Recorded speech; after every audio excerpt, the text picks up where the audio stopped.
Olá, turma, bom dia! Estamos iniciando mais uma aula de redação. Sejam bem-vindos. Nossa aula hoje será de revisão. Revisão do gênero textual crônica. Pronto? Vamos lá? Material para anotação aí em mãos.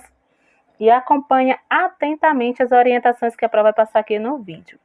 Nas últimas aulas, nós conhecemos as características desse gênero textual. E também propus a vocês uma pesquisa sobre os principais cronistas brasileiros. Dentre eles, vocês citaram aí Machado de Assis, Rubem Braga, Carlos Drummond de Andrade, Clarice Lispector, dentre outros. Então, esses autores são autores brasileiros que se destacaram na literatura, e em especial nesse gênero textual crônica. Mas quem lembra aí o que é uma crônica? Alguém lembra que tipo de texto é esse? É um tipo de texto em que narra, em que conta-se algo, é um texto narrativo. E quais são os temas, quais são os assuntos que um autor escolhe para produzir uma crônica?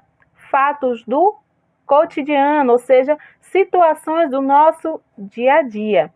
E ali o autor, ele conta aquela situação, porém ele não conta de forma real, como realmente aconteceu. Ele acrescenta elementos, né? Ele coloca no seu texto a sua subjetividade, a sua percepção acerca daquele fato. E faz com que o texto fique mais enriquecido, que desperte a atenção do leitor. Tanto que o gênero textual crônica, ele está relacionado ao desenvolvimento da imprensa e a presença dos jornais no dia a dia. Por isso que alguns autores consideram que a crônica ela está entre o jornalismo e a literatura. Como assim? É um tipo de texto que traz informações sobre um fato, mas ao momento que traz informações sobre um fato, também traz entretenimento, também traz divertimento, também prende a atenção do leitor, também desperta algum sentimento no leitor. Então tá ali, ó, junto jornalismo e literatura. O que significa a palavra crônica? Alguém lembra? Crônica significa história em que se observa a ordem cronológica dos fatos históricos. Tá vendo aí o significado ligado às características desse gênero textual? Então, uma história em que observa-se a ordem cronológica dos fatos. Por isso que diz que é fatos do cotidiano, fatos que aconteceram recentemente ou acontecem recentemente. Nenhum autor vai produzir uma crônica de um fato que aconteceu há muito tempo atrás. Produz-se a crônica de um fato que aconteceu ou acontece constantemente no nosso dia a dia. Dando continuidade, vamos para a nossa atividade, certo? A nossa atividade hoje, a Pro irá propor aqui no vídeo e você vai anotar as perguntas que a Pro fará no seu caderno, depois você vai responder, tá bom? Então, ó, quem ainda não providenciou o material de anotação que a Pro pediu lá no início do vídeo, providencia.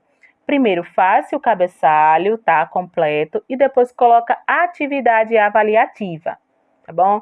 À medida que você não conseguir acompanhar, você pausa o vídeo, anota e depois dá continuidade ao vídeo. Primeira questão. A respeito do gênero textual crônica, ele é escrito em versos ou em prosa? Quem respondeu que é em prosa, muito bem. Então, o gênero textual crônica é estruturado em parágrafos.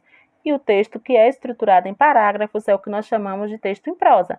O texto em verso é aquele que apresenta o texto centralizado, ou seja, a linha não utiliza a linha até o final, e estrutura-se em versos e estrofes, que é o gênero textual poema ou poesia. Em que o autor se inspira para escrever uma crônica? Questão 2, desculpa aí, tá? Questão 2, em que o autor se inspira para escrever uma crônica? Quem disse situações do cotidiano? Muito bem. O autor se inspira em situações do cotidiano, ou seja, fatos que acontecem no seu dia a dia. Questão 3. A variante linguística tende a ser formal ou informal? Quem disse que é informal, correto.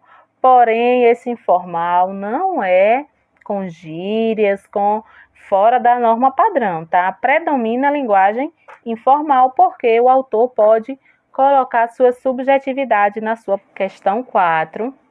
Em que tipo de publicação geralmente é possível encontrar uma crônica?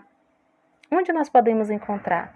Nós podemos encontrar em livros, em jornais, em revistas, em blogs, em sites. São os diversos meios, os diversos veículos onde nós podemos encontrar esse gênero textual. Então, você, agora que você respondeu todas essas questões, você vai acessar o ambiente virtual e vai enviar. Além dessa atividade, a prova vai deixar outra atividade, que será um banco e quiz. Essa atividade proposta aqui no vídeo valeu 5 pontos, vale 5 pontos, e a do banco e quiz mais 5 pontos.